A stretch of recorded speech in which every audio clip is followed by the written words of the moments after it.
रेणु मिश्रा पौराणिक कथा YouTube channel में आप सबों का स्वागत है। एक गांव में एक शिव मंदिर था।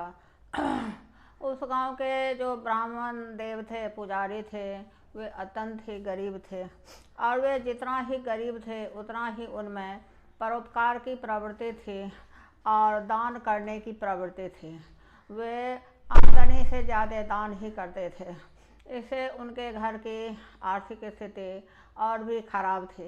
उनकी पत्नी जो थी वह हर हमेशा उन पर गुस्साई रहती थी, फिर तुरंत शांत हो जाती थी। सोचती थी कि चलिए भाई, पुण्य का ही तो काम कर रहे हैं। जब आर्थिक स्थिति बहुत ख़राब हो गया तब उनकी जो पत्नी थी वह अगल बगल के घरों में काम करने लगी। उससे उन लोगों का जीविका चलता था। एक रोज़ महाशिवरात्रि का व्रत था। ब्राह्मण देव के पास कुछ नहीं था। इसके चलते वो बेचारे को कोई भी उत्सुकता महाशिवरात्रि के प्रति नहीं था। नित्य प्रतिदिन की भांति वे अपना नहा धो करके आ रहे थे।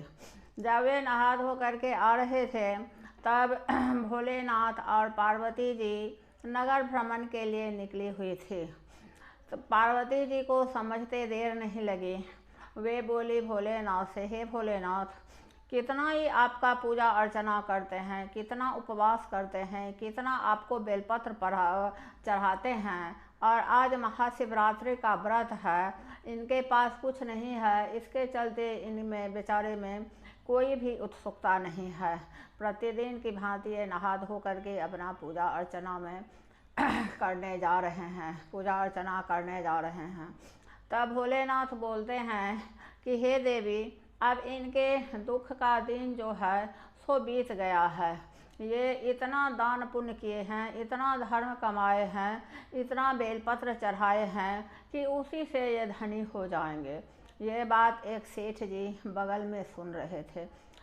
सेठ जी सोचे कि अगर बेलपत्र से ही आदमी धनी हो जाता है, अगर ब्राह्मण देव धनी हो जाएंगे तो हम क्यों नहीं धनी हो जाएंगे। वे सेठ जो थे उनके पास सब कुछ था और जितना उनके पास सब कुछ था उतना ही वे लोभी थे। वे ब्राह्मण देव के पास गए और बोले कि हे ब्राह्मण देव, आप जितना बेलपत्र चढ़ाए हैं वे बेलपत्र हमको 100 स्वर्ण मुद्रा में दे दीजिए। ब्राह्मण देव अपने पत्नी से पूछने गए कि सेठ जी कहते हैं स्वर्ण मुद्रा में बेलपत्र दे देने के लिए। तब ब्राह्मण देव की पत्नी बोलती है कि पुण्य जो है, दान जो है, ये सब धर्म जो है ये बेचा नहीं जाता है, लेकिन क्या करें, मेरी तो आर्थिक स्थिति बहुत ही खराब है, मुझे तो द्रव्य की आवश्यकता है, तो चलिए उनके हाथ बेच देते हैं। तो 100 स्वर्ण मुद्रा में वे ब्राह्मण देव जो थे सो सेठ जी को अपना जितना भोलेनाथ को बेलपत्र चढ़ाए थे वो बेच दिए। सेठ जी आए अपना बोरा लेकर के और बेलपत्र उठा करके बोरा में ले गए और भोलेनाथ के मंदिर में गए। ये तो अत्यंत लोभी थे, लोभ से गए थे और ख़रीद करके गए थे। वे कोई श्रद्धा से पूजा तो नहीं किए थे, श्रद्धा से भोलेनाथ को बेलपत्र नहीं चढ़ाए थे, पूजा अर्चना नहीं किए थे, तो उनको कैसे बेलपत्र सफल होता। बेलपत्र चढ़ाने लगे और वे प्रतीक्षा करने लगे कि अब भोलेनाथ हमको चमत्कार करेंगे, अब भोलेनाथ हमको चमत्कार करेंगे। लेकिन भोलेनाथ चमत्कार नहीं कर रहे थे। आधा रात से ज़्यादा बीत गया। वे गुस्सा गए और भोलेनाथ के शिवलिंग को झकझोरने लगे तो उनका जो सेठ जी का जो हाथ था तो शिवलिंग में सट गया और हट नहीं रहा था। तब आकाशवाणी हुआ कि है ये सेठ लोभी, महालोभी सेठ, तुम तुरंत जा कर के उन ब्राह्मण देव को 1000 स्वर्ण मुद्रा दे दो। सेठ जी रोने लगे और अपना बैठे हुए थे, उनका हाथ तो सटा हुआ था शिवलिंग में। तब फिर ब्राह्मण देव नित्य प्रतिदिन की आए जैसे नित्य प्रतिदिन आते थे भोलेनाथ का पूजा अर्चना करने के लिए, उसी तरह आए तो उनको देखे सेठ जी को सटे हुए। तो सेठ जी रो रहे थे। तो सेठ जी को पूछे कि सेठ जी काहे रो रहे हैं, क्या हुआ है?